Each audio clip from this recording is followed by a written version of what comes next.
Right, now, over the years, there have been many titanic battles in the world of motorsport, many great duels. You've had Hunt versus Lauda, you've had Prost versus Senna, you've had the Ford GT40 versus the Ferraris at Le Mans, but my favourite battle of them all is this one.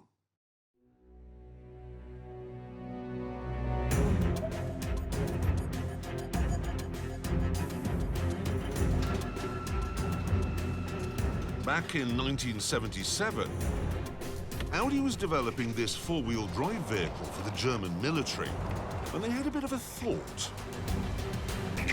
They wondered if its four-wheel drive system could be made to work in an ordinary family car. And so, under the cover of darkness at a quarry in a remote corner of Germany, they began secret tests. And straight away, it was obvious that with all four wheels being driven, the family car had an enormous amount of grip. This meant it could go round corners on loose surfaces like that much faster. And that, they reckoned, would make it good at rallying.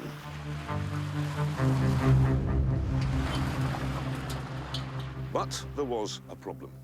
What I've got here is the 1979 Motor Racing Rule Book. It's the most boring book in the world, but whatever. Here, on page 8 million, Article 2 says that in rallying, four-wheel drive cars will not be admitted. Audi, however, had thought about that and dispatched a man to Paris to a meeting of the sport's governing body to try and get the rule changed. He was very clever because he waited for the meeting to be finished, everyone pulling on their hats and coats, and then he went, oh, God, sorry, one more thing. This rule about four-wheel drive being banned in rallying, is it OK if we get rid of that? And everyone said, well, obviously he wants to enter his silly little army lorry and something or other. So they all went, yes, yes, whatever, and went home. 3 years later, this is what happened.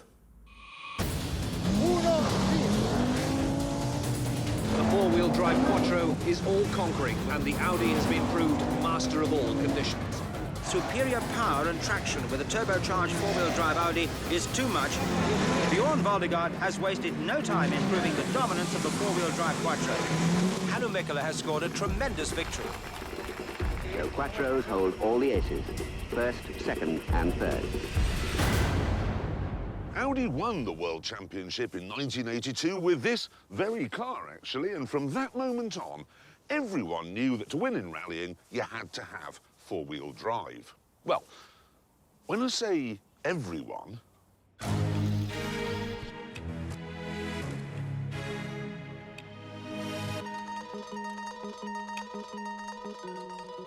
this was Lancia's answer to the Quattro, the two-wheel drive 037.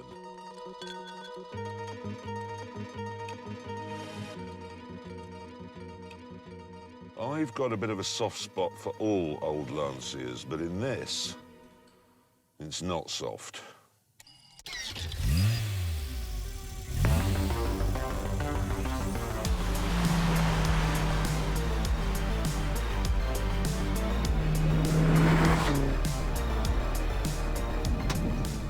This is everything I was expecting it to be. Pops, bangs, lumpy petrol, a dashboard dominated by this enormous and very well-used ashtray. Completely Italian. Honestly, it is dainty as a dandelion seed caught in a summer breeze and as agile as a water boatman. I mean, that was... Oh, that was just glorious through there. Glorious. Feels highly strung, feels like a thoroughbred. It's fast as well. Oh, wow, what a thing this is. On a dry track then, or in a beauty contest, the 037 would thrash the Quattro any day of the week. But in the rough and tumble crash-bang-wallop world of rallying, not a chance. What's more, Audi was backed by the industrial might of Volkswagen. It was efficient and organised. This was the team boss, Roland Gumpert. And look at him, a hands-on, bearded German doctor of engineering. Lancia's team boss, meanwhile, well, he was a bit different. His name was Cesare Fiorio, and he liked girls and powerboat racing. Also, he was running a team staffed by Italians, on a shoestring. And then there were the drivers. Audi had Hannu Mikkola and Stig Blomqvist and Michel Mouton, En bas que je vois rien, en bas. who had won 21 rallies between them. Quattro was the car on everybody's lips, you know, in rally business. And of course, we were developing the car all the time. It was getting better and better. We were well funded, you know, and that time it was a big team. Lancia, meanwhile, had Marco Alain and Walter Rall, who was brilliant, but said he didn't want to compete in every event and didn't want to be world champion. I told them, listen, I want to win Monte Carlo. I like Corsica, I like Acropoli, I like New Zealand, I like Sanremo. I only do these 5 or 6 beautiful rallies and nothing more. I am not interested to win any more the World Championship title. I want to be a normal man, not something special. And if we're always in the newspaper and everywhere, of course you're never alone because people standing in front of a house and I don't like her. So, Audi had four-wheel drive, a proven car, a team staffed by Germans, a hands-on boss, and a squad of world-class drivers who were motivated and on it. Lancia, meanwhile, had a budget of £3.75, two-wheel drive, a powerboating playboy at the helm, and a part-time driver who didn't want to be world champion. However, Lancia did have one ace up its sleeve.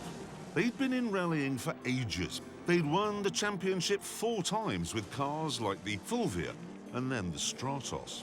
So although their powerboating team boss looked like a playboy, he knew all the tricks.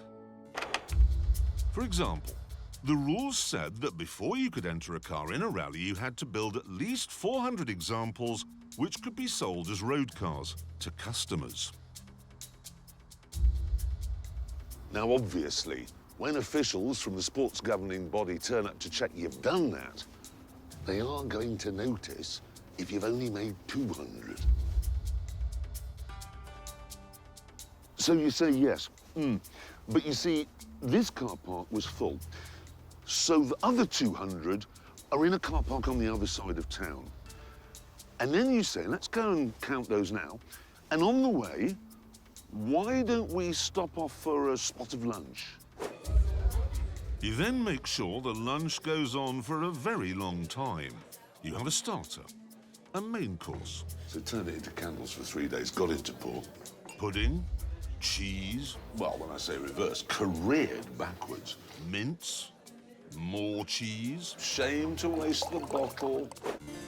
And then afterwards, you take them to another car park, which contains, miraculously, the other 200 cars. Then you had the cars themselves. The rules say they must be fitted with roll cages. But roll cages are heavy, they'll slow you down. So why not use something like this instead? It looks like a roll cage, it would pass a visual inspection every day of the week, but actually, it's made from cardboard. Look.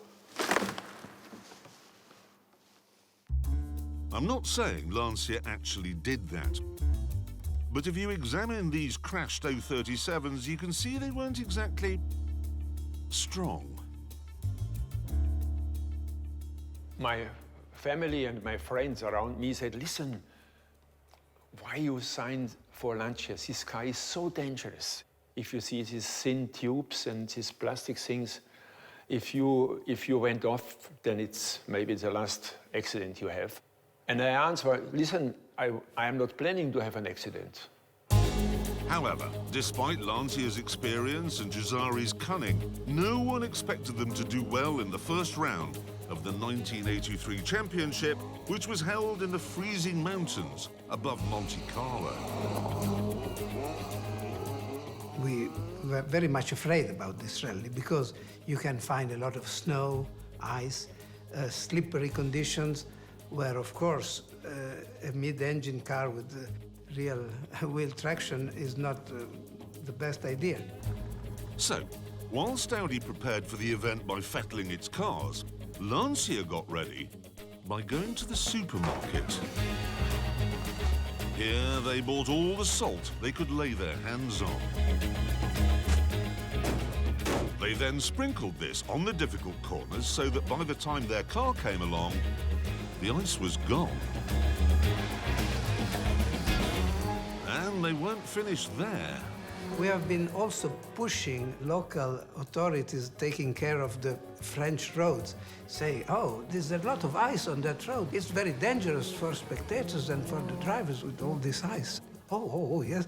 And so they went and they cleaned up the route. That was fantastic.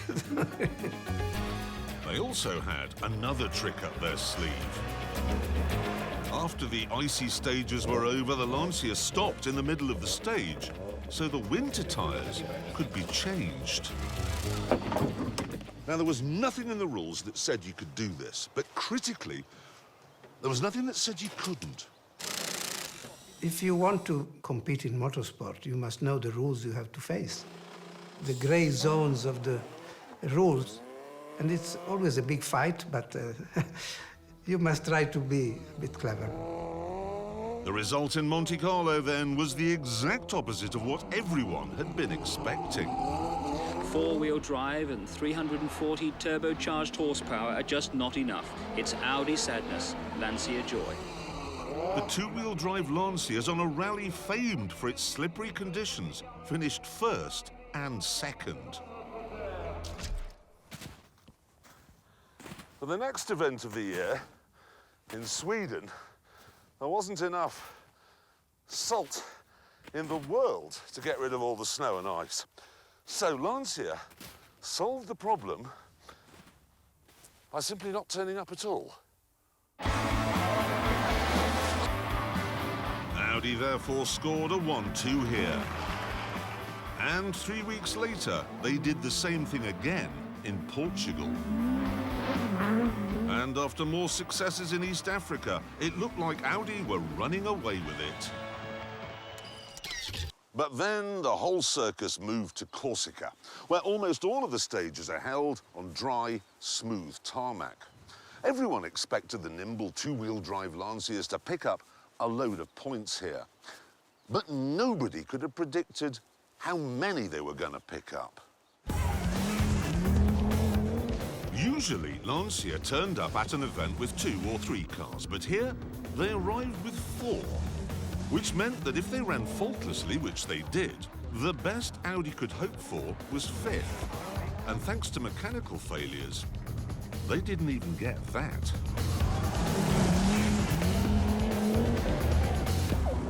With our speed, it's just like holiday.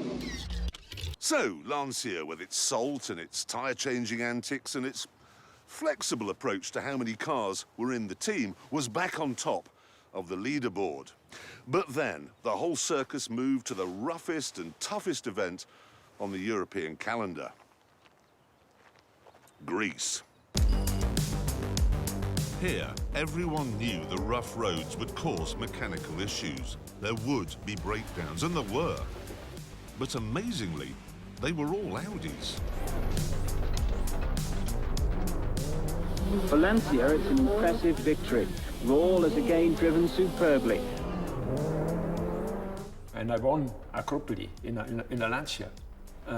It was a result I never expected, that we even can come to the finish, because I was thinking maybe the Lancia is too light to stay in one piece for Greece. The year wore on, with both teams always in contention for the championship. But then, It was time for everyone to head for the bumpy hell of Finland, and Lancia had a problem. Walter Röhrl refused to go. I didn't like to go to Finland because I don't like jumps. Because, you know, if I want to fly, I would be a pilot and not sitting in a car. That's no way.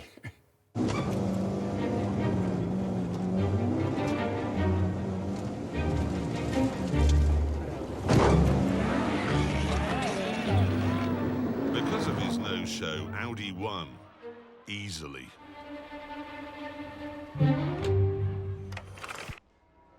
However, with only 3 rounds left, it was mathematically possible for Lancia to win the World Championship in San Remo. And that's something they really wanted to do because San Remo, well, that's Italy. They'd be winning it in front of their home crowd. To do that, they'd have to deal with the main feature of the San Remo rally: dust. It's thrown up by a car, and a minute later, when the next one comes along, it's still there, which makes seeing where you're going a bit tricky. To try and make everything better, they fitted a team van with brushes and sent it up the course. But this didn't really work, so the drivers came up with a cunning alternative. On one stage, a minute after the German car had set off and the Lancia was supposed to go, it didn't move. So the starter went over to see what was wrong. I'm really sorry, my belt. I don't know how it's happened. It's come undone. I know, I should have done this before we came to the start line. It's my bad, really. Oh, no, they've all come undone. I feel like such an idiot. I just need to... By the time the problem had been solved, the dust, luckily, had all gone. Right, we're good to go now.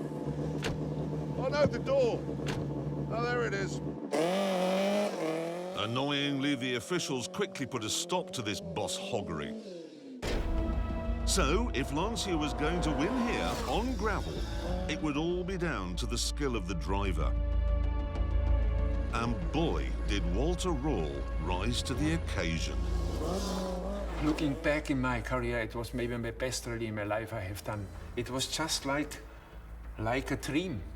When I was just thinking, I want to cut this corner, don't lose 10 centimeters of road. The car was going exactly on this point, and it was flowing. It was just... Nobody can beat me. And then there was the magnificent 037 itself. Driving a Lancia, it's a perfect thing, because it doing exactly what you want. It's like my shoe. It fits so perfectly. If I just think it should do this one, it has done it. With man and machine in such perfect harmony, Röhrl won a staggering 33 of the 58 stages. The teams scored a 1, 2, 3, and as a result, they won the World Championship.